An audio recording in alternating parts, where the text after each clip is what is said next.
हाय guys, welcome और welcome back to my channel. Basically अभी office से निकली हूँ मैं। ट्रेनिंग चल रही है मेरी, आप सबको पता ही है। तो आज मैं आप सबको बताऊंगी कि ट्रेनिंग में जो डॉक्यूमेंट्स होते हैं वो कौन कौन से डॉक्यूमेंट्स की नीड पड़ती है। बेसिकली कि ट्रेनिंग स्टार्ट करेंगे तो ऑनलाइन पोर्टल पे कुछ डॉक्यूमेंट्स हैं जो हमें डालने पड़ते हैं। तो वो कौन कौन से डॉक्यूमेंट्स होते हैं वो मैं आपको आज बताती हूँ। तो सबसे पहले तो आपको स्टैम्प पेपर निकालना पड़ेगा।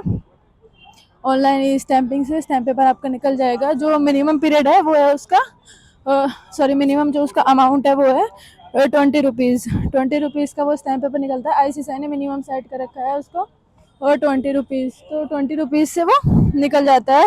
वो पेमेंट आप ही कर दे, बट किसी किसी केस में आपका जो ट्रेनर है वो भी कर देता है। बट मैंने अपने केस में खुद ही किया है, क्योंकि ऐसा कोई बड़ा अमाउंट नहीं है। बड़ा अमाउंट होता तो ऑफकोर्स ट्रेनर ही करते।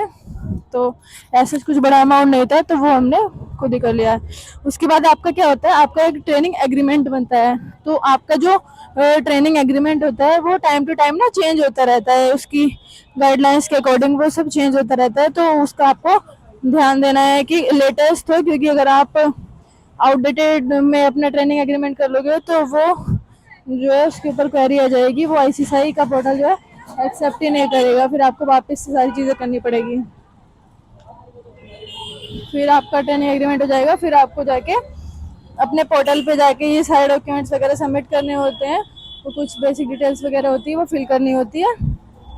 इसके थ्रू आप अप्लाई कर सकते हैं। अगर आपको स्विचिंग का जाना है कि स्विच कैसे कर सकते हैं तो आप मेरे को बताओ, मैं स्विचिंग्स वगैरह की सारी डिटेल्स आपको वीडियो के थ्रू बता देती हूँ। फिलहाल इस वीडियो के लिए इतना ही। Thank you.